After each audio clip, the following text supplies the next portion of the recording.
नमस्कार, न्यूज के इकलौते फैमिली शो न्यूज की पाठशाला में आप सभी का बहुत स्वागत। मैं हूं सुशांत सिन्हा।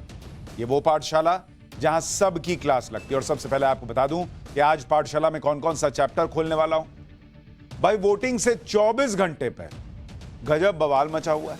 मोदी, शाह, राहुल, योगी, खड़गे सब भिड़ गए हैं। खड़गे ने योगी को आतंकी से जोड़ा। आज योगी ने ऐसा जवाब दिया जो कांग्रेस को बहुत चुभने वाला है। कांग्रेस के किस नेता ने कह दिया कि बीजेपी को कुत्ता बनाने का समय आ गया है। अलग लेवल की चीजें चल रही हैं भाई। उधर बांग्लादेशी घुसपैठियों को लेकर छापे, इधर उद्धव के हेलीकॉप्टर की चेकिंग। चल क्या रहा है आज आपको यह दिखाऊंगा। इसके अलावा उपचुनाव के ठीक पहले सीएम योगी का बड़ा चैलेंज। हजारों छात्र सड़क पर क्यों उतर आए हैं। इधर अखिलेश हमलावर, उधर किसने कह दिया कि छात्रों के आंदोलन के पीछे सपा की प्लानिंग है। और आज के दिन 55 साल पहले इंदिरा गांधी को कांग्रेस पार्टी से क्यों निकाल दिया गया था। बहुतों को पता भी नहीं होगा कि इंदिरा गांधी को कांग्रेस से निकाल दिया गया था। जिस नेता ने इंदिरा गांधी को प्रधानमंत्री बनाया, उसी नेता को इंदिरा ने धोखा क्यों दिया। आज इतिहास का यह पन्ना भी खोलूंगा। लेकिन सबसे पहले दिन भर की बड़ी खबरों का रिवीजन, उसके बाद पहला चैप्टर।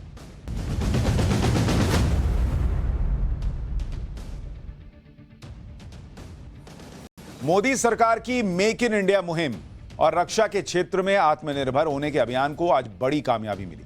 स्वदेशी तकनीक से तैयार लाइट कॉम्बैट हेलीकॉप्टर प्रचंड ने आज ऊंचाई वाले इलाकों में फायरिंग की सफल टेस्टिंग की। सेना ने इसे ऐतिहासिक उपलब्धि बताया। प्रचंड हेलीकॉप्टर 5000 मीटर की ऊंचाई पर भी बड़ी मात्रा में हथियार लेकर उड़ान भर सकता है। 1999 में करगिल युद्ध के दौरान ऊंचाई पर छुपे दुश्मनों पर सटीक निशाना साधने के लिए इस तरह के कॉम्बैट हेलीकॉप्टर की जरूरत महसूस की गई। यूपी के गाजियाबाद में आज वकीलों ने जोरदार प्रदर्शन किया। प्रदर्शन कर रहे वकीलों ने ट्रैफिक को रोक दिया और फिर जिला जज का पुतला भी जलाया। वकीलों ने जिला जज का ट्रांसफर नहीं होने पर प्रदर्शन और तेज करने की चेतावनी दी। वकीलों का आरोप है कि 29 अक्टूबर को एक मामले की सुनवाई के दौरान बहस होने पर जिला जज ने पुलिस बुलाकर वकीलों पर लाठीचार्ज करवाया। ओडिशा में वंदे भारत एक्सप्रेस ट्रेन को डीरेल करने की साजिश नाकाम हो गई। घटना ओडिशा के नुआपाड़ा की है, जहां रेलवे ट्रैक पर किसी ने बड़ा पत्थर रख दिया। गनीमत यह रही कि विशाखापट्टनम से दुर्ग लौट रही वंदे भारत एक्सप्रेस के लोको पायलट की नजर समय रहते पटरी पर रखे पत्थर पर पड़ गई, जिसके बाद लोको पायलट ने ट्रेन को रोका और स्टेशन मास्टर को पटरी पर पत्थर रखे जाने की जानकारी दी। जम्मू कश्मीर में आतंकियों के साथ मुठभेड़ में शहीद हुए नायब सूबेदार राकेश कुमार को आज अंतिम विदाई दी गई। हिमाचल के मंडी में पूरे राजकीय सम्मान के साथ उनका अंतिम संस्कार हुआ। शहीद राकेश कुमार की पत्नी और बेटी ने अर्थी को कंधा देकर उन्हें विदाई दी। शहीद राकेश कुमार एक हफ्ते पहले ही दिवाली मनाकर छुट्टी खत्म होने के बाद ड्यूटी पर लौटे थे और रविवार को किश्तवाड़ में एक मुठभेड़ के दौरान शहीद हो गए।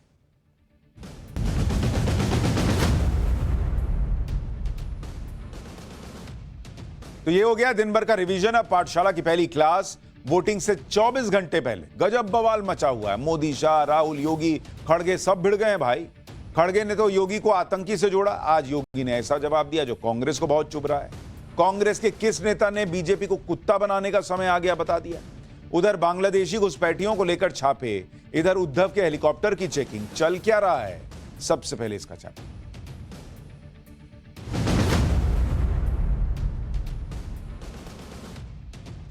दो राज्यों में जो विधानसभा चुनाव हो रहे हैं वो सिर्फ चुनाव नहीं, एक जंग की तरह बन गए। यह ऐसी जंग है जिसे कोई हारना नहीं चाहता। इंडी गठबंधन लोकसभा चुनाव के बाद एक जंग पहले ही हार चुका है। इधर नरेंद्र मोदी सिर्फ हरियाणा की जीत से ही संतुष्ट होने वालों में से नहीं, वो महाराष्ट्र और झारखंड दोनों जीतकर इंडी गठबंधन का कॉन्फिडेंस पूरी तरह खत्म करना चाहते हैं, मिट्टी में मिला देना चाहते हैं। इसलिए आप इन्हें सिर्फ दो राज्यों में होने वाले सामान्य चुनाव के तौर पर मत देखिए बॉस। ये पूरे देश के लिए अहम चुनाव है, जिनके नतीजों का असर आने वाले एक साल तक पूरे देश की राजनीति पर पड़ने वाला है। इसलिए तो आप देखिए कि मोदी शाह हो या योगी हेमंता, फडणवीस शिंदे, सबके सब जबरदस्त तरीके से इलेक्शन में जुटे हुए। उधर इंडी गठबंधन भी सिर के बल खड़ा हो गया। इसलिए कल वोटिंग है और वोटिंग से ठीक पहले गजब का माहौल बना है। एक दूसरे के बीच गर्मा गर्मी चल रही है। भाषा की मर्यादा तो एकदम खत्म ही हो गई है। कल पहले राउंड में झारखंड की 81 में से 43 सीटों पर वोट पड़ने हैं। कई दूसरे राज्यों में उपचुनाव के लिए वोटिंग। इस वोटिंग से ठीक पहले महाराष्ट्र से लेकर झारखंड तक सियासी माहौल गजब गरमाया। भाई, कांग्रेस अध्यक्ष मल्लिकार्जुन खड़गे और सीएम योगी आमने सामने आ गए। सीएम योगी ने कांग्रेस अध्यक्ष को करारा जवाब दिया। आज महाराष्ट्र में पीएम मोदी के ने नए नारे के साथ खलबली मचा दी।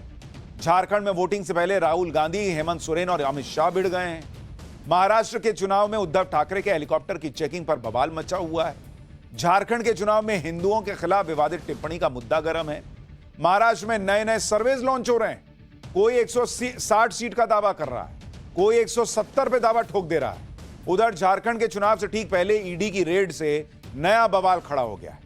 मतलब दो राज्यों में विधानसभा के चुनाव, कुछ जगह उपचुनाव, लेकिन गजब गर्मा गर्मी हो गई है। दोनों राज्यों में मची जबरदस्त चुनावी लड़ाई पर आपको हर अपडेट आज दूंगा, लेकिन पहले यह देख लीजिए कि आज महाराष्ट्र चुनाव में पीएम मोदी ने कहा क्या। पीएम मोदी ने आज यह बता दिया कि अगर आप एक नहीं रहेंगे तो क्या होगा।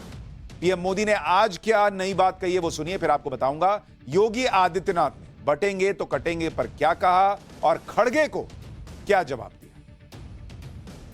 आदिवासी समाज जातियों में बटेगा तो उसकी पहचान खत्म हो जाएगी, उसकी ताकत खत्म हो जाएगी। विदेश में जाकर कांग्रेस के शहजादे खुद ये ऐलान कर चुके हैं।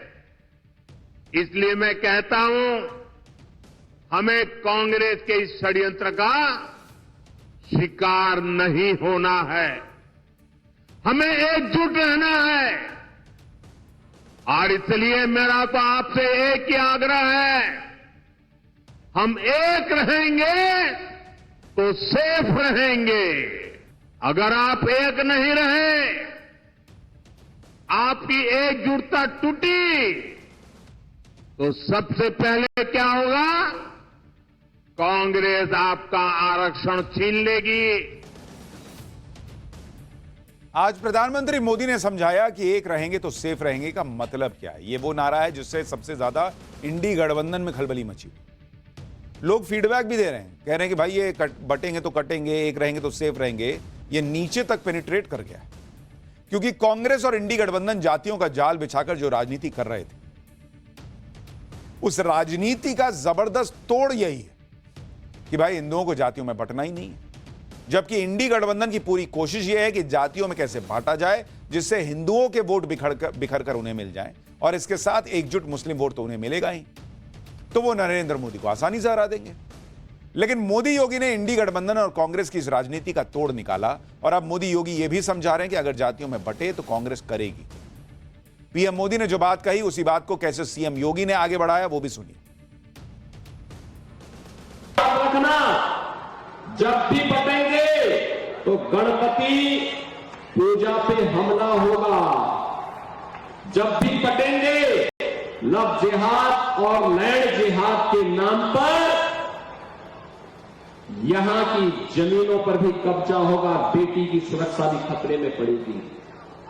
जब भी बटे होंगे तो ये गुंडे कानूनी बन करके अलग अलग रूपों में जाकर के गुमराह करने का प्रयास करेंगे। जो भी होना है आर पार होना है।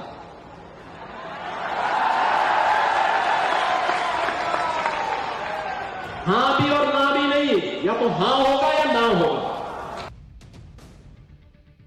आर पार की बातें हो रही हैं, बटेंगे तो कटेंगे अब सिर्फ एक सियासी स्लोगन नहीं रह गया, ये एक मुद्दा बन गया जिस मुद्दे पर पूरा चुनाव लड़ा जा रहा है, और इस मुद्दे का असर ग्राउंड पर दिख रहा है, जिसकी वजह से बीजेपी जबरदस्त तरीके से इसे लगातार उठा रही है।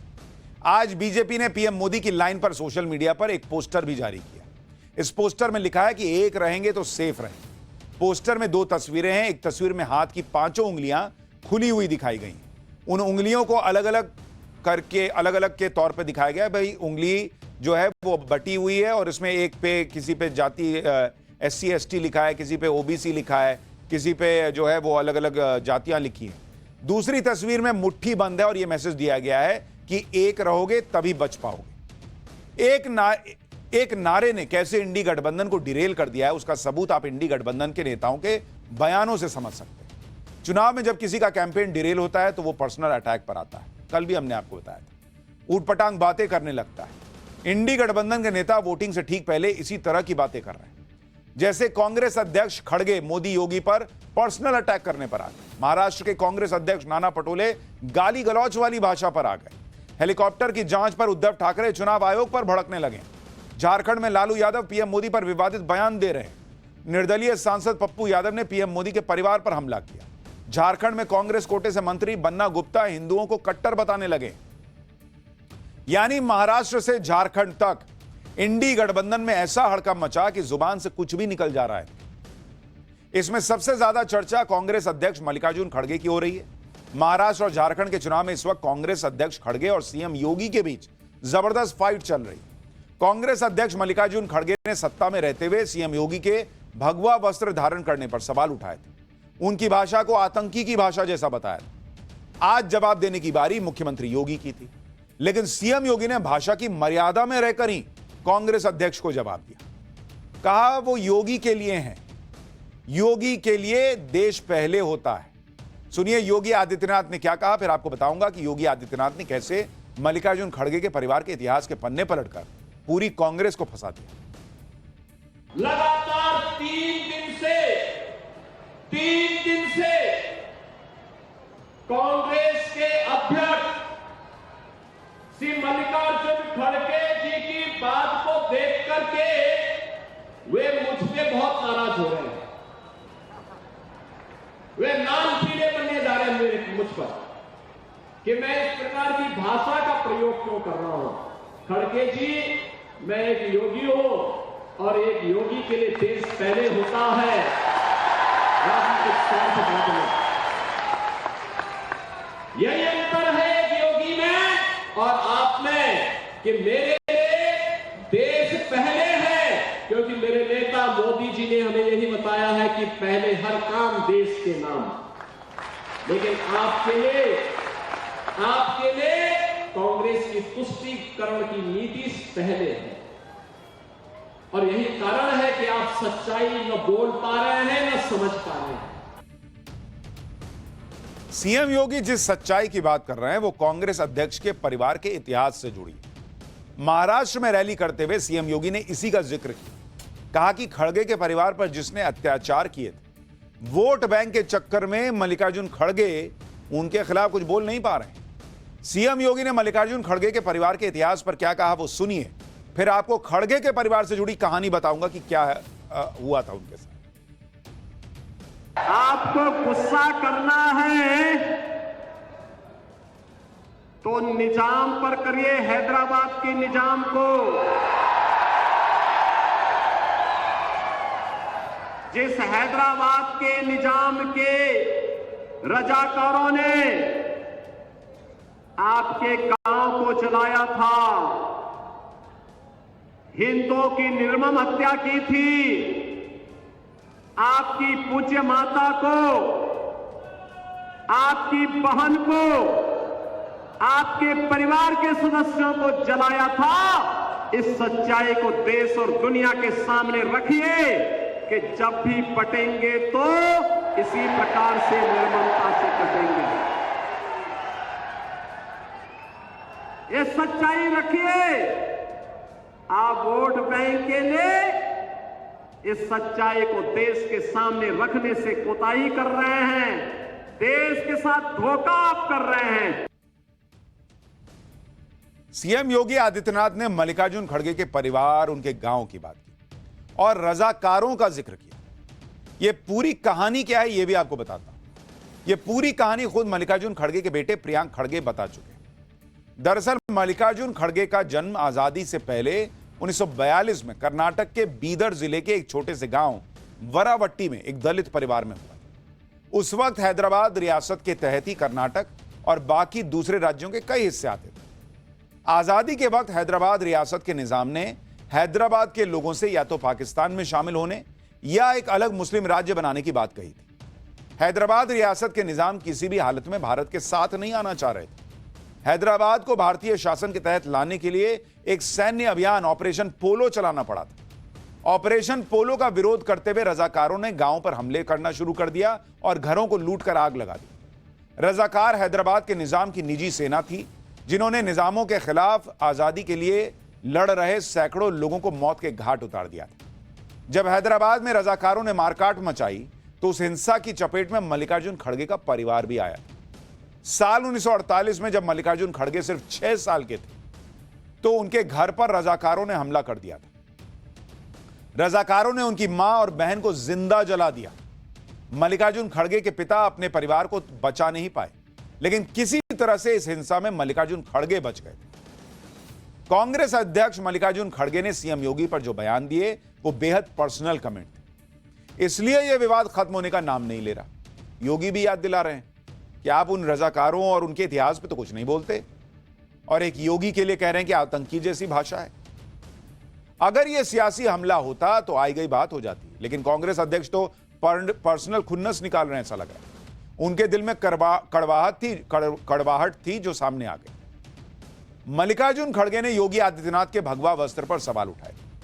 कहा था कि सन्यासी कपड़े डालते हो, गेरुआ वस्त्र डालते हो तो पॉलिटिक्स से बाहर हो जाओ। इस पर पूरा संत समाज कांग्रेस से नाराज हो गया। अब जगत गुरु रामभद्राचार्य जी ने कांग्रेस अध्यक्ष पर बरसते हुए कहा कि कहां लिखा है जी कि भगवाधारी राजनीति में नहीं आ सकते। एक बार सुनिए रामभद्राचार्य जी। कहाँ लिखा है? राजनीति गुंडों को करनी चाहिए, राजनीति लुच्चों को करनी चाहिए, राजनीति लफंगों को करनी चाहिए। भगवाधारी को ही राजनीति करनी चाहिए। ये भगवा ध्वज, ये भगवा रंग भगवान का रंग है। इसी भगवे झंडे को शिवाजी ने फहराकर पूरे राष्ट्र को एक कर दिया, महाराष्ट्र को एक कर दिया था। भगवाधारी को ही राजनीति करनी चाहिए, सूटेड बूटेड को भारत में राजनीति नहीं करनी चाहिए। अब जिन लोगों को इस बात से दिक्कत है कि साधु संत राजनीति में क्यों आ जाते हैं, उन्हें यह नहीं भूलना चाहिए कि इस देश का संविधान जेल में बंद आरोपी को भी चुनाव लड़ने की इजाजत देता है, वो भी ऐसे ऐसे आरोपियों को जिनके ऊपर टेरर फंडिंग जैसे आरोप लगते हैं। जैसे लोकसभा चुनाव में कश्मीर के नेता इंजीनियर राशिद को जेल में रहकर चुनाव लड़ने की इजाजत मिली, लेकिन जो कांग्रेस खुद को संविधान और लोकतंत्र का रक्षक मानती है, वो संविधान के तहत हुए चुनाव में जनता का वोट पाकर चुनकर आए किसी सांसद या विधायक को इस बात पर नकारने लगती है कि उसने भगवा वस्त्र पहना हुआ है। जबकि चारा घोटाले में दोषी करार दिए जा चुके लालू यादव के साथ गठबंधन करने में कोई दिक्कत नहीं। आरोपी नहीं है लालू जी, वो दोषी करार दिए गए। सनातन धर्म को डेंगू मलेरिया बताने वाली पार्टी से हाथ मिलाने में कांग्रेस को दिक्कत नहीं है। इसी पर आज बीजेपी ने भी मल्लिकार्जुन खड़गे की जमकर क्लास लगा दी।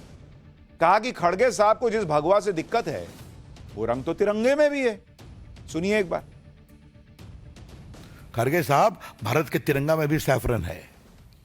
खड़गे साहब, महाभारत के युद्ध में अर्जुन जिस रथ पे थे, जिसके सारथी भगवान कृष्ण थे, वो भी सैफरन था। खड़गे साहब, भारत के तमाम बड़े मंदिर जो हैं उसके ऊपर सैफरन झंडा पड़ता है। यह है सैफरन की परंपरा। अब आप समझेंगे तब ना। बहुत ही शर्मनाक बयान है योगी जी के बारे में। योगी जी एक संत हैं, जनता के वोट से आए हैं, उनकी कृपा से नहीं आए। बटेंगे तो कटेंगे का नारा और एक रहेंगे तो सेफ रहेंगे का नारा ग्राउंड पर इतना हिट हो गया है कि बीजेपी के वो साथी जिन्हें कल तक ऐसे नारों से परेशानी थी, उनके सुर भी बदल गए। जैसे महाराष्ट्र में बीजेपी के सहयोगी अजीत पवार इस नारे के पक्ष में नहीं थे शुरू में, लेकिन अब अजीत पवार का कहना है कि एक हैं तो सेफ हैं कि नारे से कोई दिक्कत नहीं। मतलब उनको समझ में आ रहा होगा कि बॉस ये तो पेनिट्रेट कर गया है, लोगों तक पहुंच गई ये बात। अब अजीत पवार क्या कह रहे हैं, सुनिए आप। भारत देश एक रहेगा तो सेफ रहेगा, उसमें क्या खराबी है? कुछ भी नहीं है।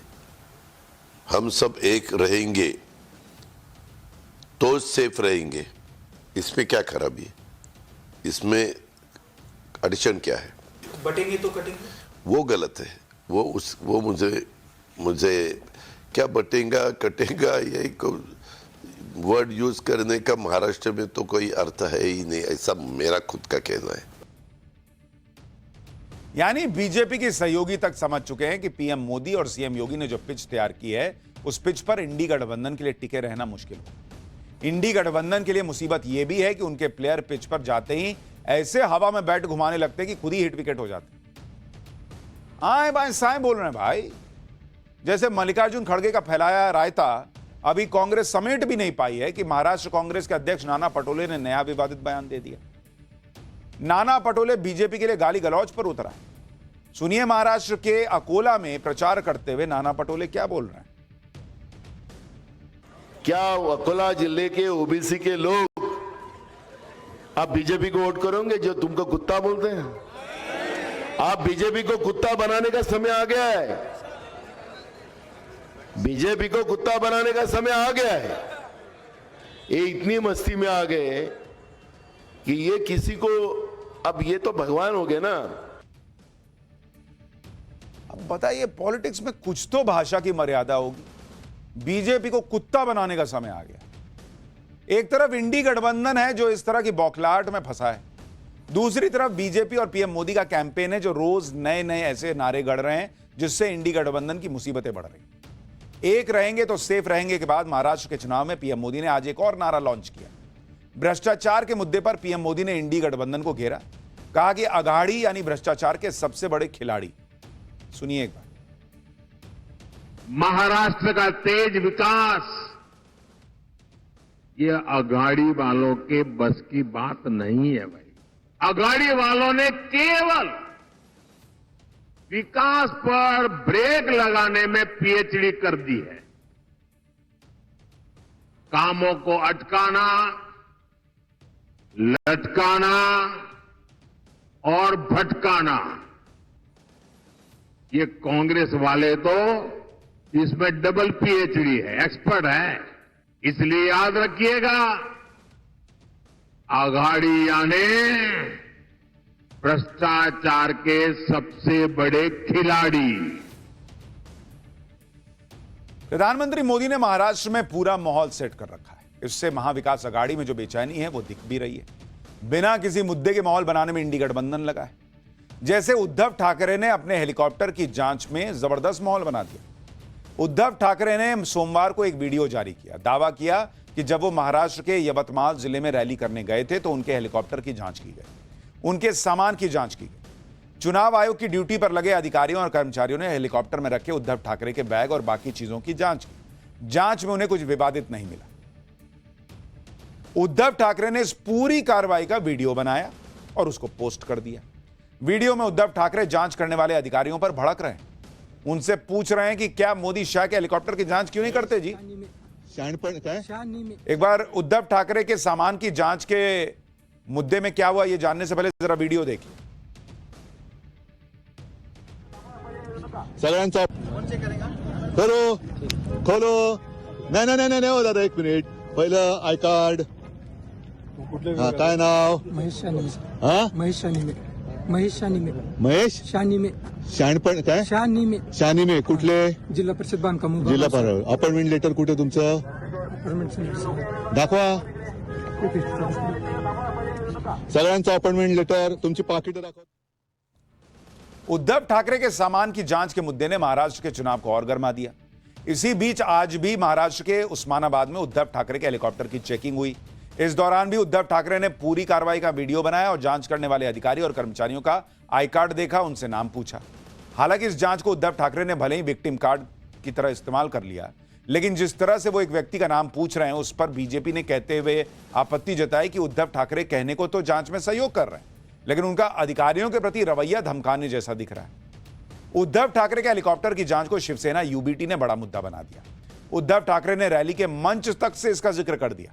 इस बात पर आपत्ति जताई कि चुनाव आयोग कभी पीएम मोदी, अमित शाह या एनडीए लीडर्स के सामान की जांच क्यों नहीं करता, लेकिन इंडी गठबंधन को जानबूझकर टारगेट किया जाता है। चुनाव आयोग ने उद्धव ठाकरे के सारे माहौल की हवा निकाल दी। इस मामले में सूत्रों से चुनाव आयोग ने जो सफाई दी उसके मुताबिक चुनाव आयोग का कहना है कि बड़े नेताओं के हेलीकॉप्टर की जांच एक सामान्य प्रक्रिया है। पहले भी सभी पार्टियों के बड़े छोटे नेताओं के हेलीकॉप्टर की जांच होती रही है। जैसे लोकसभा चुनाव के दौरान 24 अप्रैल को भागलपुर में बीजेपी अध्यक्ष जेपी नड्डा के हेलीकॉप्टर की जांच हुई थी। 21 अप्रैल को बिहार के कटिहार में गृह मंत्री अमित शाह के हेलीकॉप्टर की भी जांच हो चुकी है। चुनाव की तारीख के ऐलान के वक्त भी चुनाव आयोग ने बताया था कि जांच एजेंसियों को यह कहा गया है कि वो सभी नेताओं के सामान की चेकिंग करेंगे।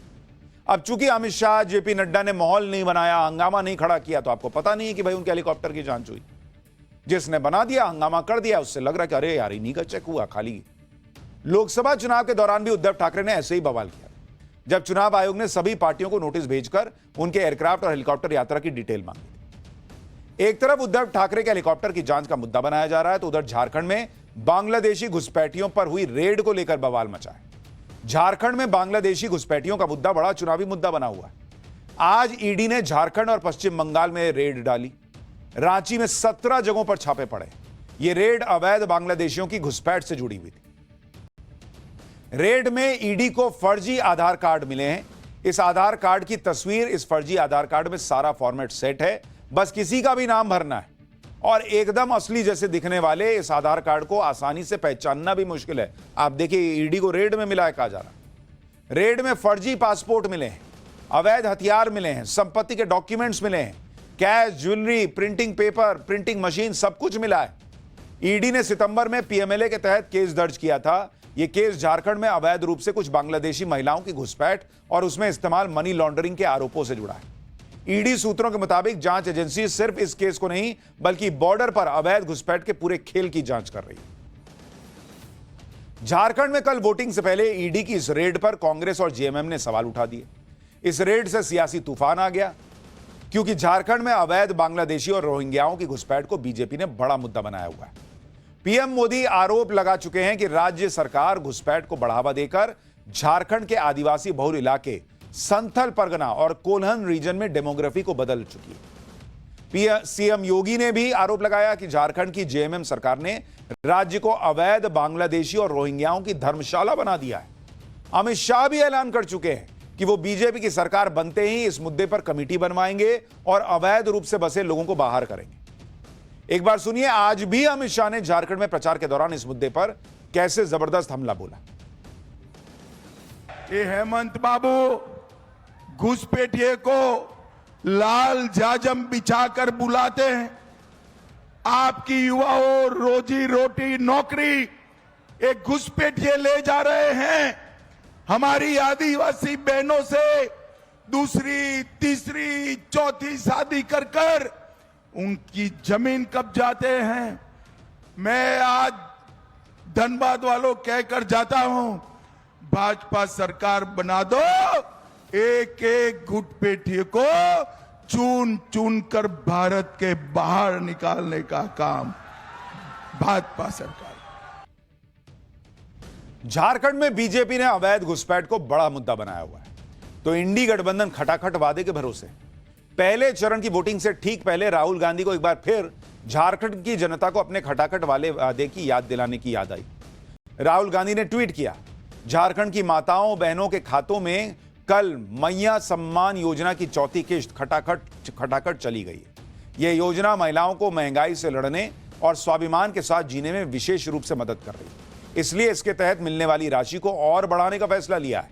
दिसंबर 2024 से झारखंड की महिलाओं को 2500 रुपए की सम्मान राशि दी जाएगी। 53 लाख महिलाओं को इस योजना का लाभ मिल रहा है। इंडी गठबंधन अपने खटाखट के वादे के भरोसे है, लेकिन झारखंड में भी इंडी गठबंधन का खेल बिगाड़ दिया है बटोगे तो कटोगे के नारे ने। इस नारे पर झारखंड में एक मंत्री ने ऐसा बयान दिया कि पूरा चुनाव ही पलट जाएगा। झारखंड में कांग्रेस के कोटे से मंत्री हैं बन्ना गुप्ता। उन्होंने तो कह दिया कि अगर कोई कट्टर हिंदू मुस्लिम पर हमला करेगा तो वो बीच में खड़े हो जाएंगे, मतलब उनके लिए हिंदू कट्टर है। सुनिए झारखंड के मंत्री ने वोटिंग से ठीक पहले क्या कहा है। आप कह रहे हो लड़ाओगे, कटाओगे, बटाओगे, तुम कटाओ और बटाओ। हम कहते हैं यदि तुमने मां का दूध पिया है और तुम लड़ोगे और कटाओगे, तो हम कहना चाहते हैं कि यदि हमारे बबलू भाई के घर में यदि कोई हिंदू कट्टरपंथी हमला करेगा, नौशाद भाई के घर में कोई हिंदू कट्टरपंथी हमला करेगा, तो वहां बन्ना गुप्ता उसका विरोध करने के लिए खड़ा रहेगा। झारखंड में इंडी गठबंधन के मंत्री ने वोटिंग से ठीक पहले जो बयान दिया वो इंडी गठबंधन को बहुत भारी पड़ सकता है। इंडी गठबंधन डैमेज कंट्रोल की कोशिश भी करेगा तो उसका बहुत असर होने की उम्मीद नहीं है, क्योंकि आप देखिए झारखंड में कुल 81 विधानसभा सीटें, जिनमें कल पहले चरण के चुनाव में 15 जिलों की 43 सीटों पर वोट पड़े।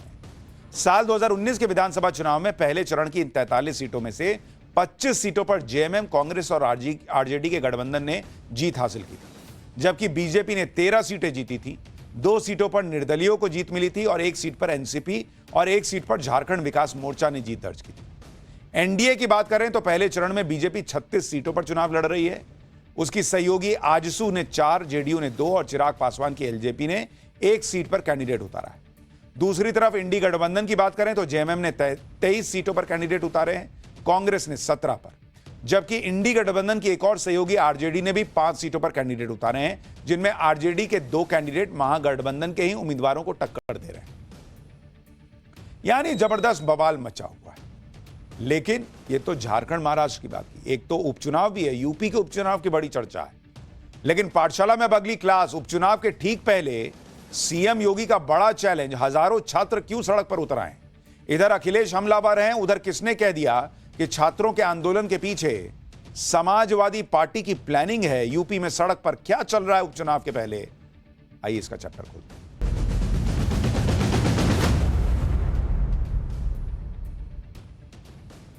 मुख्यमंत्री योगी आदित्यनाथ महाराष्ट्र और झारखंड के चुनाव में सुपरहिट हो गए, लेकिन घर में उपचुनाव के बीच सीएम योगी के सामने एक बड़ा चैलेंज आ गया है।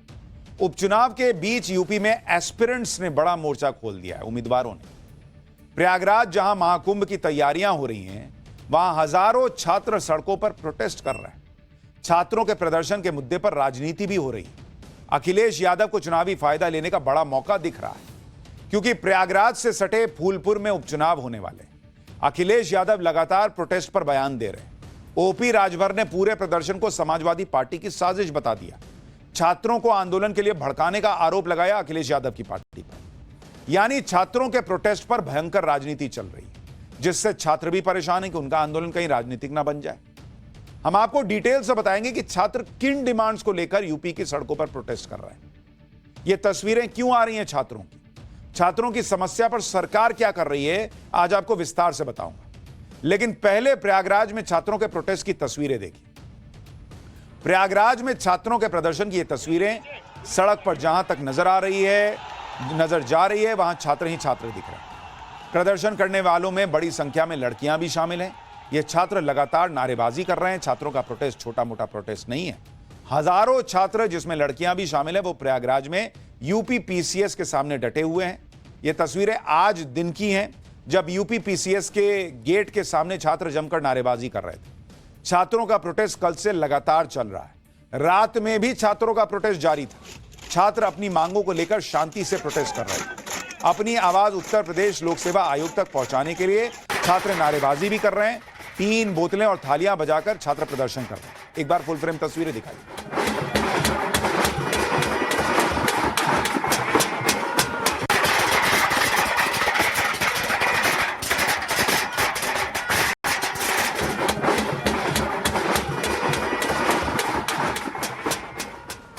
लेकिन कल ही कुछ ऐसा हुआ जिसके बाद छात्रों के प्रोटेस्ट की चर्चा हर जगह होने लगी। एक बार सुनिए प्रदर्शनकारी छात्र कह क्या रहे हैं, फिर उस घटना के बारे में भी बताऊंगा।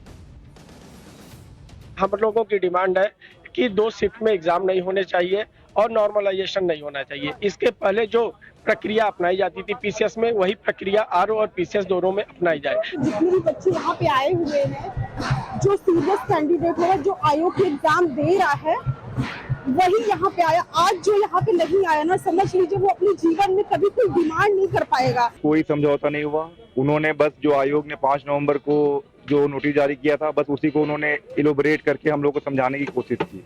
मतलब वो एक तरह से आयोग की बात ही हम लोग के सामने रख रहे थे और हम लोग की कोई बात सुनने को वो तैयार नहीं। ये ड्रम बजाया है, हम आशा करते हैं ये बहरा आयोग जरूर सुनेगा हमारी बात। हम तब तक करेंगे जब तक हमारी पीड़ा को, हमारे दर्द को, हमारी मांग को हमारा आयोग स्वीकार नहीं कर लेता। कल दिन में छात्रों का प्रोटेस्ट कुछ देर के लिए बेकाबू हो गया था। उत्तर प्रदेश लोक सेवा आयोग यानी यूपी पीसीएस के सामने हजारों छात्र प्रदर्शन कर रहे थे। ये कल की तस्वीरें जो आप देख रहे हैं। छात्रों को रोकने के लिए पुलिस ने बैरिकेडिंग लगा रखी थी, लेकिन कुछ छात्र बैरिकेडिंग फांदकर यूपी पीसीएस के दफ्तर में अंदर घुस गए, जिसके बाद जमकर हंगामा हुआ। छात्रों के हंगामे को देखते हुए पुलिस ने हल्का बल प्रयोग किया और छात्रों पर लाठीचार्ज कर दिया। पुलिस के लाठीचार्ज के बाद छात्रों का हुजूम तितर बितर तो हो गया, लेकिन लाठीचार्ज के मुद्दे पर राजनीति तेज हो गई। उत्तर प्रदेश लोक सेवा आयोग के बाहर कल दिन भर तनाव की स्थिति बनी रही। छात्रों की भारी संख्या को देखते हुए आज सुरक्षा के कड़े इंतजाम किए गए। प्रयागराज से एक रिपोर्ट देखिए, फिर बताऊंगा कि कैसे छात्रों के सहारे इस पर राजनीति तेज होती जा रही है। प्रयागराज में छात्रों के आंदोलन के बाद स्थानीय प्रशासन की नींद उड़ी हुई है। छात्रों का ये आंदोलन कहीं हिंसक रूप न ले इसके मद्देनजर अब पूरे शहर की जो सिक्योरिटी है वो बढ़ा दी गई है। इस वक्त हम मौजूद हैं, ये तितली चौराहा इसे बोला जाता है और यहीं से लोक सेवा आयोग के लिए रास्ता जाता है। लेकिन अब आप देखिए कि इस पूरी सड़क पर 2 लेन की, ये 4 लेन की सड़क है, लेकिन पूरी सड़क पर बैरिकेडिंग कर दी गई है और इसके साथ ही जो पुलिस के साथ साथ जो सीआरपीएफ के जवान है, पैरामिलिट्री फोर्स के जो जवान हैं, उनकी तैनाती कर दी गई है ताकि जो छात्र हैं अगर उनका हिंसक आंदोलन हिंसक होता है तो उसे रोका जा सके। तो निश्चित तौर पे स्थानीय प्रशासन के सामने एक बड़ी जिम्मेदारी है और यही कारण है कि डीसीपी लेवल के जो अधिकारी हैं उनके साथ साथ जो फायर ब्रिगेड की जो गाड़ियां हैं वो भी पहले से ही यहाँ पर तैनात कर दी गई है ताकि किसी तरीके की जो अप्रिय घटना है उसे रोका जा सके। अब छात्रों के प्रोटेस्ट पर लाठी चलाइएगा तो सवाल तो आपसे पूछे ही जाएंगे। आज अगर आप ये चीज रोक पा रहे हैं तो कल भी व्यवस्था रखनी थी ना, छात्रों को पीट के क्या होगा। दरअसल प्रयागराज में छात्रों का प्रोटेस्ट जो है वो लगातार जारी है और अखिलेश यादव भी इस पर जमकर राजनीति कर रहा है। छात्रों के प्रोटेस्ट पर अखिलेश यादव ने कल से अब तक 9 बार सोशल मीडिया पर पोस्ट किया है। हर पोस्ट में योगी सरकार और बीजेपी पर निशाना साधा है। अखिलेश ने लिखा कि बातें चांद पर पहुंचने की और सोच पाताल की। बीजेपी के एजेंडे में सिर्फ चुनाव, अभ्यर्थियों के हिस्से में तनाव। पूरे देश में एक साथ चुनाव करवा सकते हैं, एक साथ परीक्षा नहीं करवा सकते। यूपी में योगी बनाम प्रतियोगी छात्र का माहौल बन गया है। बीजेपी के एजेंडे में नौकरी नहीं है। छात्रों पर लाठीचार्ज की निंदा करते हैं, हम छात्रों के साथ हैं। अखिलेश यादव पूरी कोशिश कर रहे हैं कि किसी तरह छात्रों को सरकार के खिलाफ खड़ा किया जाए और कैसे इसका राजनीतिक फायदा उठाया जाए। अखिलेश यादव तो यहां तक कह रहे हैं कि छात्रों पर लाठियां चलवाने वालों को भी लाठी खाने के लिए तैयार रहना चाहिए। सुनिए अखिलेश को, फिर बताऊंगा कि छात्र आखिर प्रदर्शन कर क्यों रहे। ये जो लाठी आप चला रहे हो, ये जैसी सेवा आप कर रहे हो वैसी सेवा आपको भी कभी कभी मिलेगी। अभी इलाहाबाद में सुना है लाठी चल रही है, वहां पर यूपी पीएससी वाले नौजवान छात्र अपनी मांग को लेकर के गए, उनको लाठी मार दी। लाठी मार करके दबाना चाहते हैं और इसलिए दबाना चाहते हैं, इनके पास कोई नहीं बचा। यूपीपीएससी को लेकर छात्र विरोध कर रहे हैं, समझ में आ रहा है, लेकिन लाठी चली तो लाठी खानी भी पड़ेगी। अब ये क्या है? अखिलेश यादव और समाजवादी पार्टी की मंशा साफ दिख रही है कि कैसे छात्रों के कंधे पर बंदूक रखकर सीएम योगी पर निशाना साधा जाए, यूपी उपचुनाव में फायदा लिया जाए। इसलिए इस पर यूपी सरकार के मंत्री ओपी राजभर ने भी सवाल खड़े किए। ओपी राजभर ने कहा कि परीक्षाएं 2 शिफ्ट में होती हैं, छात्रों को परीक्षा देने में क्या दिक्कत है। आंदोलन के पीछे समाजवादी पार्टी है, सपा के लोग आंदोलन में शामिल हैं। छात्रों के पास पैसा नहीं है तो गाड़ी और तेल का पैसा कहां से आ रहा है? आंदोलन में शामिल कुछ लोग बड़े होटल में कैसे रुके? छात्रों के आंदोलन को समाजवादी पार्टी स्पॉन्सर कर रही है। यानी ओपी राजभर का कहना है कि समाजवादी पार्टी छात्रों के सहारे अपनी राजनीति चमका रही है, छात्रों को भड़का रही है क्योंकि सामने उपचुनाव है। लेकिन इतना बवाल प्रयागराज में क्यों हो रहा है, क्यों छात्र भड़के हुए हैं, इसे आपको समझना चाहिए। छात्रों का सारा प्रोटेस्ट 2 परीक्षाओं को लेकर हो रहा है जो काफी समय से टलते टलते अब होने जा रही है। दरअसल 5 नवंबर को पीएससी परीक्षा का नोटिफिकेशन जारी हुआ। पीसीएस परीक्षा 7 और 8 दिसंबर को 2 शिफ्ट में होगी। पीसीएस प्रदेश के 41 जिलों में आयोजित की जाएगी। आरओ और एआरओ परीक्षा 22 और 23 दिसंबर को आयोजित होगी। दोनों परीक्षाएं नॉर्मलाइजेशन प्रक्रिया के तहत होंगी। पीसीएस परीक्षा इस साल की शुरुआत में होने वाली थी, लेकिन पेपर लीक होने की वजह से टलते अब होने जा रही है। एक तो दोनों परीक्षाएं काफी इंतजार के बाद हो रही हैं, ऊपर से यूपी पीएससी ने नए नियम बना दिए जिसके विरोध में प्रयागराज में छात्र सड़क पर उतरे। छात्र पीसीएस और आरओ एआरओ परीक्षा एक दिन एक शिफ्ट में कराने की मांग कर रहे हैं। छात्र परीक्षा में नॉर्मलाइजेशन के नियम का भी विरोध कर रहे हैं। इन 2 मांगों को लेकर ही छात्र प्रदर्शन कर रहे हैं और कह रहे हैं कि जब तक ये डिमांड पूरी नहीं हो जाती तब तक तो प्रदर्शन चलेगा। एक दिन और एक ही शिफ्ट में परीक्षा कराने को लेकर यूपी पीएससी ने कहा कि परीक्षा देने वालों की संख्या बहुत ज्यादा है, उस हिसाब से सेंटर नहीं मिल पाए, इसलिए 2 दिन में 2 शिफ्ट में परीक्षा करा रहे हैं। लेकिन छात्रों की सबसे ज्यादा दिक्कत नॉर्मलाइजेशन के नियम से है। छात्रों को यूपी लोक सेवा आयोग ने जो नोटिफिकेशन निकाला था उसमें लिखा था कि 2 शिफ्ट में परीक्षा कराने के साथ नॉर्मलाइजेशन भी लागू होगा। मतलब कैंडिडेट को कितने नंबर मिले हैं इसके लिए नॉर्मलाइजेशन प्रक्रिया अपनाई जाएगी। नॉर्मलाइजेशन का मतलब क्या होता है वो भी समझ लीजिए। नॉर्मलाइजेशन का नियम अलग अलग दिन अलग अलग शिफ्ट में होने वाली परीक्षाओं पर लागू होता है। इस तरह की परीक्षाओं में अलग अलग प्रश्न पत्र होते हैं और कोई पेपर कठिन कोई आसान होता है। आसान प्रश्न पत्र वाली शिफ्ट के छात्रों को ही फायदा ना हो इसके लिए नॉर्मलाइजेशन किया जाता है। हालांकि छात्रों का कहना है कि कौन सा पेपर कठिन है कौन सा आसान है यह तय कौन करेगा। भाई आपने बनाया है तो आपने तो दोनों ही कठिन बनाया होगा ना, तो फिर आप ही कैसे तय करोगे कि ये वाला कठिन था ये आसान था, और एक कठिन बनाया तो दूसरा आसान बनाए क्यों हो। जिस पेपर को आयोग कठिन मान रहा है हो सकता है कुछ छात्रों के लिए वो आसान हो, ऐसे में तो छात्र का नुकसान हो जाएगा। और एक कठिन एक आसान बना ही क्यों रहे हो भाई। नॉर्मलाइजेशन के तहत कैसे कैंडिडेट के नंबर निकाले जाते हैं वो भी आपको समझाता हूं। अलग अलग शिफ्ट में पेपर होने पर अलग अलग प्रश्न पत्र के सेट बनाए जाते हैं। किसी शिफ्ट के छात्रों को आसान पेपर मिल सकता है, किसी शिफ्ट वालों को कठिन मिल सकता है। नॉर्मलाइजेशन में सभी पेपर के सेट की स्टडी की जाती है। कौन सा पेपर कितना कठिन है इसका आकलन किया जाता है। जिस शिफ्ट का पेपर कठिन होता है उसके छात्रों को एक्स्ट्रा नंबर दिए जाते हैं। ऐसा इसलिए किया जाता है ताकि किसी भी परीक्षार्थी के साथ भेदभाव न हो। अब इसको उदाहरण से समझिए।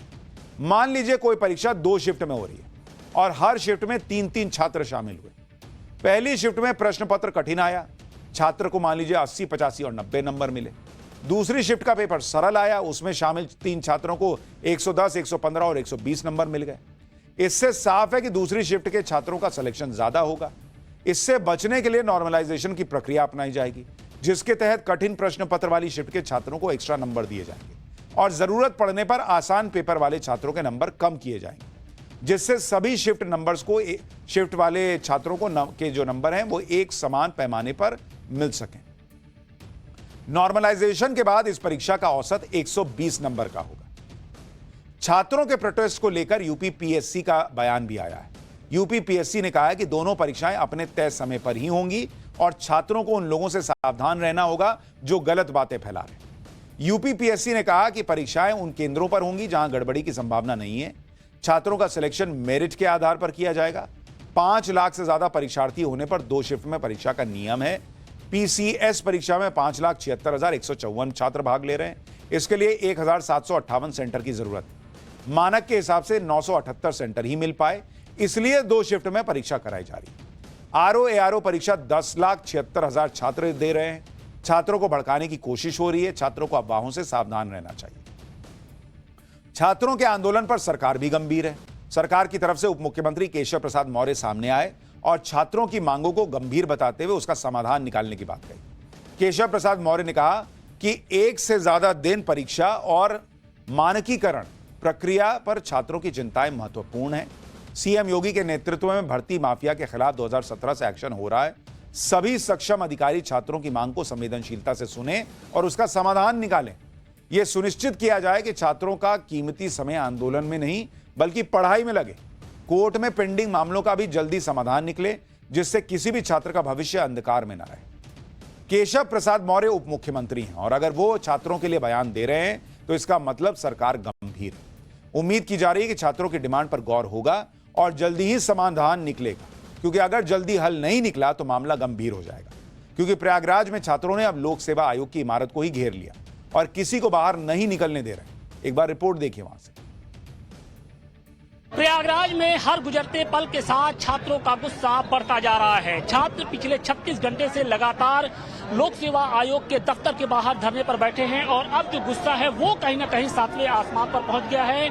छात्रों ने आयोग के किसी भी कर्मचारी या अधिकारी को गेट से बाहर निकलने नहीं देने का एक तरीके से ऐलान कर दिया है। और आप देखिए कि गेट नंबर 4 के बाहर हजारों की संख्या में जो छात्र हैं एक बार फिर से वो यहाँ पर इकट्ठे हो गए हैं। उनका ये कहना है कि जब तक उनका धरना चलेगा, आंदोलन चलेगा, किसी भी कर्मचारी को घर जाने की इजाजत नहीं होगी। बिल्कुल कोई नहीं निकलेगा, कोई नहीं निकलेगा, किसी से नहीं निकलने दिया जाएगा। नजरबंद कर लिया आप लोगों। बिल्कुल, कल भी किया गया था, आज भी किया जाएगा। हमारा उद्देश्य इनके ऊपर प्रेशर बनाए। प्रेशर बनाए कैसे? सरकार हमको तरीका बताए कि इस तरीके से प्रेशर बनाए, हम छोड़ देंगे। हमें क्या जरूरत है? हमको कर्मचारी से दिक्कत थोड़े नहीं है। कल से इतने हजारों बच्चे हैं, अभी तक आयोग के हेड आए नहीं है एक बार एड्रेस करने इशू को। क्या ये एक बार एड्रेस करने तो आ सकते हैं ना एटलीस्ट? एक बात तो सीधी सी है, अखिलेश यादव क्या बोल रहे हैं, अखिलेश यादव क्या ट्वीट कर रहे हैं, इससे क्या लेना देना बॉस। कोई राजनीति में है तो वो तो राजनीति करेगा। छात्र अगर बैठे हैं, उनका एग्जाम है और अगर वो बैठे हैं तो आपको उनसे मिलना तो पड़ेगा, उनसे बात करनी तो पड़ेगी, उनकी चीजें समझनी तो पड़ेगी, जो मुख्यमंत्री भी कह रहे हैं कि कुछ मिलकर रास्ता निकालिए। अब यह भी समझिए कि छात्रों को सरकार के भरोसे के बाद भी किस बात का डर सता रहा है और यूपी लोक सेवा आयोग आगे क्या करेगा। छात्रों का कहना है कि इसी साल उत्तर प्रदेश पुलिस कांस्टेबल भर्ती परीक्षा कई शिफ्ट में, उसका पेपर लीक हुआ। ऐसे में छात्रों की पहली चिंता यह है कि नॉर्मलाइजेशन की प्रक्रिया में भाग्य काम करेगा, छात्रों की मेहनत नहीं। नॉर्मलाइजेशन के चलते एक शिफ्ट में कम मार्क्स लाने वालों को फाइनल रिजल्ट में मेरिट में जगह मिल सकती है और वहीं दूसरी शिफ्ट में ज्यादा मार्क्स लाने वाले छात्र का सिलेक्शन रुक सकता है। दूसरी चिंता, ऐसा होने पर कई छात्र इस परीक्षा के नतीजे को कोर्ट में चैलेंज कर सकते हैं, इससे भर्ती लटकने का खतरा फिर खड़ा हो जाएगा। वहीं आयोग का कहना है कि एक दिन में पेपर करना संभव नहीं है, क्योंकि गाइडलाइंस के मुताबिक सिर्फ सरकारी और एडेड कॉलेज में ही सेंटर बनाए गए, जिससे पेपर लीक और नकल को रोका जाए और पारदर्शी तरीके से साफ सुथरी परीक्षा। हमने एक्सपर्ट से बात की थी, उन्होंने परसेंटाइल मेथड का सुझाव दिया, जिसे हम अप्लाई कर रहे हैं। हमने छात्रों से कई बार बात की और कहा कि अगर परसेंटाइल मेथड से बेहतर कोई दूसरा मेथड लगता है तो हमको बताइए, हम उसे अपनाने को तैयार हैं। यानी अभी तो मामला बीच में अटका है। अब योगी आदित्यनाथ सरकार को देखना चाहिए, छात्रों को सुनना चाहिए और रास्ता निकालना चाहिए। पाठशाला में अब हिस्ट्री की क्लास। आज के दिन ही 55 साल पहले इंदिरा गांधी को कांग्रेस पार्टी से क्यों निकाल दिया गया था? जिस नेता ने इंदिरा गांधी को प्रधानमंत्री बनाया, उसी नेता को इंदिरा गांधी ने धोखा क्यों दिया? अब इतिहास का यह पन्ना खोलते हैं।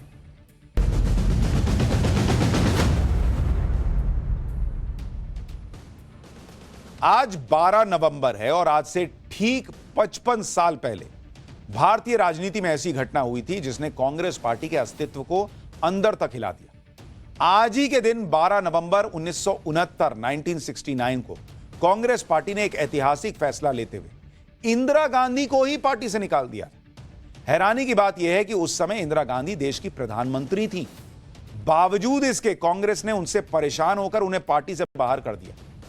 कांग्रेस के इतिहास में यह पहली घटना थी कि जब प्रधानमंत्री पद पर बैठे किसी नेता को कांग्रेस ने पार्टी से बाहर का रास्ता दिखा दिया। इस पूरी घटना में हैरानी की बात यह है कि जिस कांग्रेस के नेता ने बड़े बड़े दिग्गज कांग्रेसियों को साइडलाइन करते हुए इंदिरा गांधी को देश का प्रधानमंत्री बनाया था, बाद में इंदिरा गांधी ने उसी नेता को हटाने का पूरा चक्रव्यूह तैयार कर दिया था। इसके पीछे ऐसा कहा जाता है कि इंदिरा गांधी सरकार के साथ साथ संगठन पर भी पूरी तरह अपना कब्जा चाहती थी। इसी सोच के चलते उन्होंने पार्टी के खिलाफ ऐसे ऐसे काम किए कि कांग्रेस पार्टी को इंदिरा गांधी को संगठन से बाहर निकालना पड़ गया। दरअसल 1969 में इंदिरा गांधी ने ऐसा क्या कर दिया कि कांग्रेस सिंडिकेट को यह फैसला लेना पड़ा और यह कह दिया कि अब इंदिरा गांधी के पार्टी में रहने से पार्टी को नुकसान हो सकता है, इसलिए उन्हें पार्टी से बाहर कर देना चाहिए। इसके बारे में बताता हूं। इस पूरे घटनाक्रम की शुरुआत होती है 3 मई 1969 को, जब तब के राष्ट्रपति जाकिर हुसैन का निधन हो गया। इसके बाद देश में अगले राष्ट्रपति की तलाश शुरू हुई। कांग्रेस पार्टी चाहती थी कि देश के अगले राष्ट्रपति नीलम संजीवा रेड्डी बने, इसलिए कांग्रेस ने उनको अपना उम्मीदवार बना दिया। लेकिन इंदिरा गांधी वीवी गिरी को राष्ट्रपति बनाना चाहती थी, इसलिए उन्होंने पार्टी के खिलाफ जाकर वीवी गिरी को निर्दलीय उम्मीदवार के रूप में खड़ा करवा दिया। शुरुआत में इंदिरा गांधी ने कांग्रेस प्रत्याशी नीलम संजीवा रेड्डी का खुलकर विरोध नहीं किया, लेकिन चुनाव से ठीक 4 दिन पहले उन्होंने कांग्रेस के सांसदों और विधायकों से कहा कि वो अपनी अंतरात्मा की आवाज सुनकर वोट डालें। इस चुनाव के पहले राउंड में किसी को बहुमत नहीं मिला, लेकिन दूसरे राउंड की गिनती में वीवी गिरी ने नीलम संजीवा रेड्डी से 1% की मामूली अंतर की बढ़त बना ली और उनको हरा दिया। इस पूरी घटना से कांग्रेस पार्टी की छवि को बड़ा झटका लगा। इसके बाद 12 नवंबर 1969 को तत्कालीन कांग्रेस अध्यक्ष एस निजलिंगप्पा ने कांग्रेस मीटिंग में इंदिरा गांधी को पार्टी की प्राथमिक सदस्यता से निकाल दिया। कांग्रेस अध्यक्ष ने संसदीय दल से कहा कि वो अपना नया नेता चुन लें, क्योंकि भाई कांग्रेस को लग रहा था हमने कैंडिडेट खड़ा किया, इंदिरा गांधी ने एक तरीके से कांग्रेस जिस पार्टी से वो हैं, जिसकी वजह से वो प्रधानमंत्री हैं, उसी का कैंडिडेट हरवा दिया। तो उन्होंने कहा कि इंदिरा गांधी को बाहर करो। कांग्रेस से इंदिरा गांधी को निकाले जाने के बाद पार्टी के 2 टुकड़े हो गए। हालांकि इंदिरा गांधी ये जानती थी कि वो कांग्रेस सिंडिकेट के खिलाफ जाकर जिस तरह के फैसले ले रही थी, उससे उन्हें कभी भी पार्टी से बाहर निकाला जा सकता है। लेकिन ऐसा कहा जाता है कि इंदिरा गांधी का असली मकसद पार्टी से बाहर जाकर पार्टी पर पूरी तरह कब्जा करना। पार्टी से निकाले जाने के बाद भी इंदिरा गांधी ने इस्तीफा नहीं दिया। इंदिरा ने अपनी पार्टी बनाई जिसका नाम रखा गया कांग्रेस आर और कांग्रेस सिंडिकेट का नाम पड़ा कांग्रेस ओ। इंदिरा गांधी की नई पार्टी में कांग्रेस के 705 सदस्यों में से 446 उनके साथ चले गए। इस फैसले के बाद इंदिरा गांधी की सरकार अल्पमत में आ गई और राष्ट्रपति ने उन्हें बहुमत साबित करने के लिए कहा। कांग्रेस के 90% सांसदों का समर्थन मिलने के बावजूद इंदिरा गांधी के पास बहुमत नहीं था। तब उन्होंने सीपीआई और डीएमके की मदद से बहुमत साबित करके अपनी सरकार बचाई। लेकिन इस घटना के बाद इंदिरा गांधी ने तमिलनाडु में कांग्रेस पार्टी बहुत कमजोर कर दिया उसको, क्योंकि अगले विधानसभा चुनाव में उन्होंने डीएमके के सामने कांग्रेस का कोई उम्मीदवार ही खड़ा नहीं किया। इसके बाद तमिलनाडु में कांग्रेस कमजोर होती चली गई और लगभग पूरी तरह से खत्म हो गई। भाई अभी आप देखिए, तमिलनाडु में आज की डेट में भी डीएमके और एआईएडीएमके दो बड़ी पार्टियां हैं। 1969 में राष्ट्रपति बनाने और सरकार बचाने में इंदिरा गांधी की भूमिका से पूरे देश में उनकी ताकत बहुत बढ़ चुकी थी। वो एक एक करके सरकार और पार्टी में से उन नेताओं को हटा रही थी जिन्होंने इंदिरा गांधी को प्रधानमंत्री बनाने में और सरकार चलाने में बहुत मदद की। जबकि इंदिरा गांधी का मानना था कि सरकार और पार्टी पर पूरी तरह कब्जा करने के लिए पुराने बुजुर्ग नेताओं को हटाना जरूरी है। 1969 में ही इंदिरा गांधी ने अपने मंत्रिमंडल से मोरारजी देसाई को निकाल दिया। वो उप प्रधानमंत्री और वित्त मंत्री का काम संभाल रहे थे। इसके अलावा इंदिरा गांधी ने कांग्रेस अध्यक्ष निजलिंगप्पा को हटाने के लिए कांग्रेस सेशन बुलाने की मांग कर डाली। इस दौरान निजलिंगप्पा ने इंदिरा को ओपन लेटर लिखा और पार्टी में इंटरनल डेमोक्रेसी खत्म करने का आरोप लगाया। इससे पहले इंदिरा गांधी ने कांग्रेस अध्यक्ष के कामराज को भी हटाने की मुहिम चलाई। इसमें सबसे ज्यादा हैरानी के कामराज के बारे में होती, क्योंकि के कामराज ऐसे व्यक्ति थे जिन्होंने 1966 में कांग्रेस के दिग्गज नेताओं को साइडलाइन करके इंदिरा गांधी को प्रधानमंत्री बनाया था। लेकिन बदले में इंदिरा गांधी ने के कामराज की पॉलिटिकल करियर को ही खत्म करने का प्लान बना लिया। इंदिरा गांधी जिस तरह के फैसले ले रही थी उसका असर पार्टी के साथ साथ देश पर भी पड़ रहा था। कई इतिहासकारों का मानना है कि उस दौर में इंदिरा गांधी का पूरा फोकस देश की बजाय अपने अस्तित्व की सुरक्षा में लगा हुआ था। सबसे हैरानी की बात यह है कि इंदिरा गांधी की सगी बुआ और नेहरू की सबसे छोटी बहन कृष्णा हठी सिंह भी इंदिरा गांधी के इस रवैये की आलोचना कर रही थी। कृष्णा हठी सिंह ने अपनी किताब इंदू से प्रधानमंत्री में लिखा है कि व्यापक भ्रष्टाचार और भाई भतीजावाद की दलदल में फंसकर देश की अर्थव्यवस्था की गति एकदम अवरुद्ध हो गई थी। लेकिन पार्टी के सदस्यों को सिर्फ निजी लाभ, अपनी व्यक्तिगत सत्ता और अकेले अपनी तरक्की की पड़ी थी। देश की तरक्की से इन्हें कोई मतलब नहीं था। यह नेहरू जी की बहन लिख रही है। इसके आगे उन्होंने लिखा कि मार्च 1967 में होने वाले आम चुनावों के लिए उम्मीदवारों के चयन के सवाल पर वे आपस में झगड़ते और सौदेबाजी करते रहे। असंतुष्ट और नाराज गुटों की कमी ने केंद्र में थी और न राज्यों में थी। ये लोग पुराने खुर्राट और घोर अनुदार विचारों के थे और सिर्फ ऐसे ही उम्मीदवारों को पार्टी का टिकट देना चाहते थे जो उनकी मुट्ठी में रहें और जी हजूरी करें। मतलब आज जो कांग्रेस पर आरोप लगते हैं वो आज के नहीं है बॉस, इंदिरा गांधी के जमाने से चले आ रहे हैं। यही वजह है कि इंदिरा गांधी पर पार्टी में तानाशाही के आरोप लगते हैं। राजनीति में एक कहावत बहुत मशहूर है कि अपने साथी को पहले सीढ़ी की तरह इस्तेमाल करो, फिर उसे रास्ते से हटा दो। 1967 में यह कहावत इंदिरा गांधी के लिए कही जाती थी क्योंकि उन्होंने के कामराज की राजनीतिक करियर को खत्म करने का प्लान बनाया, जबकि उन्होंने इंदिरा गांधी को प्रधानमंत्री बनाया था के कामराज। तो मतलब जिस सीढ़ी से चढ़ो फिर वो सीढ़ी ही गिरा दो, कोई और ऊपर आ ही नहीं पाएगा। दरअसल जनवरी 1966 में लाल बहादुर शास्त्री की अचानक मृत्यु हो गई। इसके बाद अगले प्रधानमंत्री के तौर पर मोरारजी देसाई का नाम सामने आया, लेकिन कांग्रेस पार्टी ने सिंडिकेट अध्यक्ष के कामराज का नाम आगे कर दिया, लेकिन उन्होंने मना कर दिया। इसके पीछे कामराज ने तर्क दिया कि उन्हें ना तो ठीक से हिंदी आती है और ना ही अंग्रेजी आती है, इसलिए उन्होंने इंदिरा गांधी का नाम का प्रस्ताव रखा। इंदिरा गांधी के नाम का नाम सुनकर मोरारजी देसाई और उनके समर्थक नाराज हो गए और वोटिंग की मांग कर दी। इंदिरा गांधी को पीएम बनाने के लिए के कामराज ने कांग्रेस के नेताओं को बहुत समझाया और इंदिरा गांधी के पक्ष में वोट करवाया। इसके बाद इंदिरा गांधी प्रधानमंत्री बन गई और कामराज का नाम किंग मेकर के रूप में फेमस हो गया। लेकिन इसके कुछ समय बाद जब कामराज तमिलनाडु में विधानसभा चुनाव हार गए तो इंदिरा गांधी ने उन्हें पार्टी से किनारे लगाने का प्लान बना लिया। यानी एक तरह से जैसे सरदार वल्लभ भाई पटेल को प्रधानमंत्री बनना था देश का पहला, लेकिन साइड से एंट्री करा दी गई जवाहरलाल नेहरू की, वैसे मोरारजी देसाई को बनना था प्रधानमंत्री, लेकिन इंदिरा गांधी की एंट्री करा दी। इंदिरा गांधी के इस व्यवहार से कामराज बहुत आहत हुए, क्योंकि उन्होंने इसकी कल्पना नहीं की थी कि भाई मैं ही सपोर्ट कर रहा हूं पीएम बनने के लिए, मुझे ही कोई खत्म करने का प्रयास करेगा। इंदिरा गांधी के इस तरह के व्यवहार को लेकर इतिहासकार और लेखक रामचंद्र गुहा अपनी किताब भारत नेहरू के बाद में लिखते हैं कि श्रीमती गांधी के एक जीवनी कार के मुताबिक 1968 से लेकर 1969 तक वो पूरी तरह एक कुंठाग्रस्त महिला थी। उस समय तक वो इतनी मजबूत नहीं थी कि कांग्रेस संगठन के नेताओं से विद्रोह कर सके, और ना ही इतनी उतावली थी कि वो खुद ही गद्दी छोड़ सके। लेकिन 1969 में इंदिरा गांधी को एक मौका हाथ लग गया, जब देश के राष्ट्रपति डॉक्टर जाकिर हुसैन की उनके पद पर रहते हुए मृत्यु हो गई। सिंडिकेट के नेताओं ने अपने में से एक एन संजीवा रेड्डी को राष्ट्रपति बनवाना चाहा, जो लोकसभा के पूर्व अध्यक्ष और आंध्र प्रदेश के पूर्व मुख्यमंत्री रह चुके थे, जबकि श्रीमती गांधी ने उपराष्ट्रपति वीबी गिरी को तरजीह दी, जो एक मजदूर नेता रह चुके थे और जिनके इंदिरा गांधी से अच्छे संबंध। यानी इतिहासकारों से लेकर इंदिरा गांधी के परिवार के लोग उनकी आलोचना कर रहे थे, लेकिन इंदिरा गांधी किसी की परवाह ही नहीं थी, सिर्फ अपने बारे में सोच रहे थे। ये चलता रहा। ये इतिहास का वो पन्ना था जो आज के दिन से जुड़ा था, इसलिए आपको बताया। पाठशाला में अब अगली क्लास, वक्फ बोर्ड बिल पर मचा नया बवाल कहां जाकर खत्म होगा। देश में किस नेता ने यह कहकर सनसनी मचा दी कि एहसान मानो नहीं तो पाकिस्तान लखनऊ तक होता।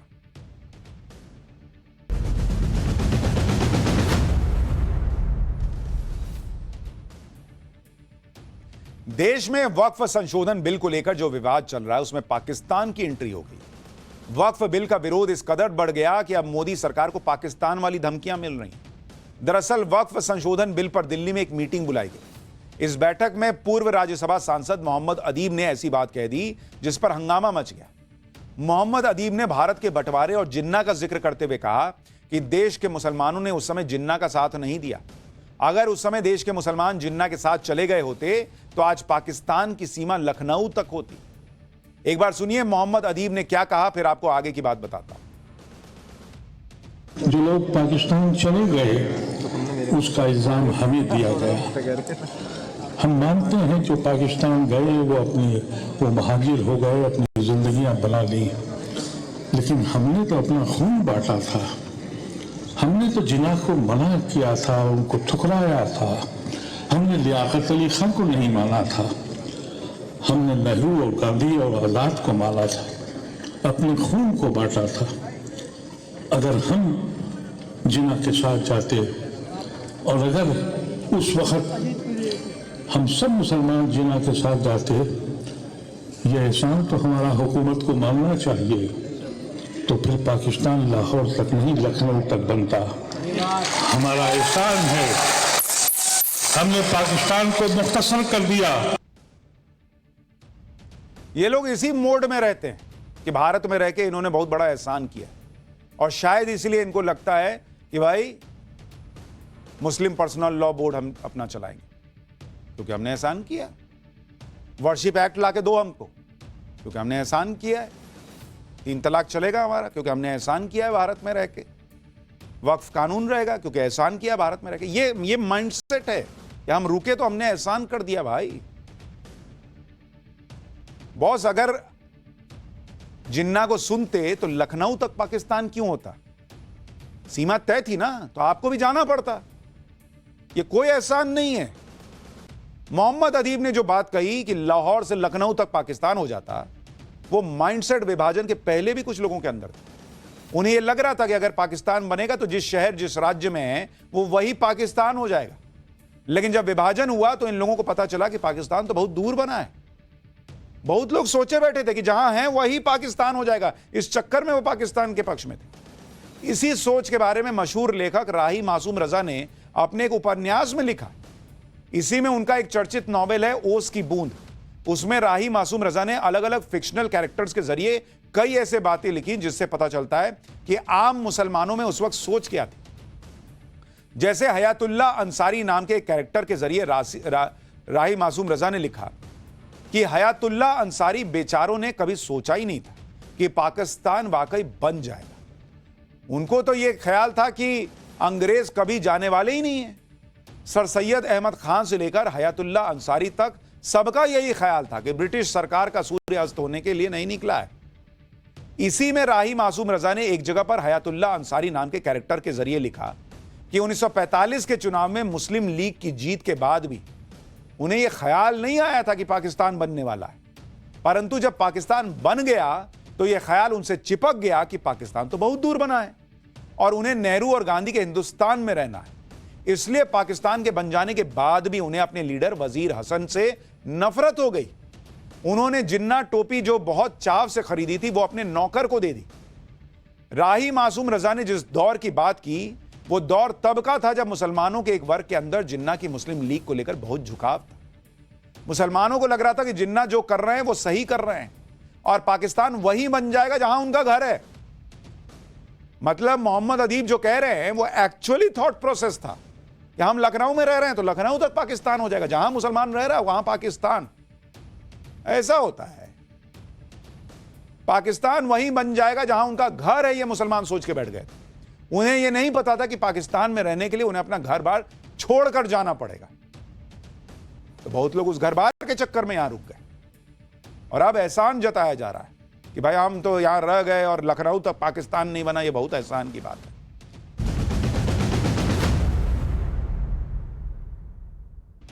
ब्रेक के बाद पाठशाला में आपका फिर से स्वागत है। महाराष्ट्र के मुख्यमंत्री और शिवसेना नेता एकनाथ शिंदे अचानक मुंबई में कांग्रेस के दफ्तर पहुंच गए। दरअसल कल रात एकनाथ शिंदे का काफिला मुंबई के चांदीवली इलाके में कांग्रेस कैंडिडेट नसीम खान के दफ्तर के बाहर से गुजर रहा था। इस दौरान कुछ लोगों ने गद्दार गद्दार के नारे लगाने शुरू कर दिए, जिससे एकनाथ शिंदे का पारा हाई हो गया।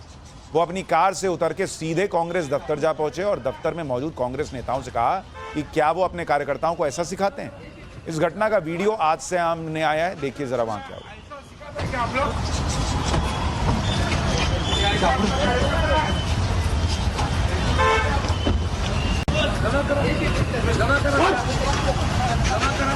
ऐसा सिखाते हैं क्या आप लोग?